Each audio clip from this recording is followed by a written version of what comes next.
So I'll be showing you the spin again trend.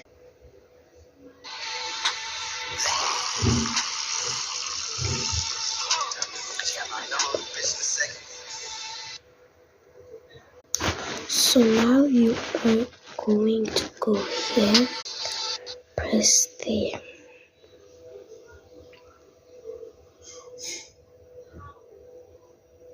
and then you just split where you started and where you end, pulling your tongue out. You go to effects and go to visual.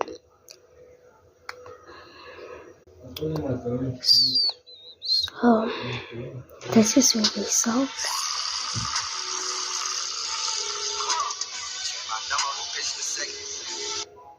So this is how you do it. Then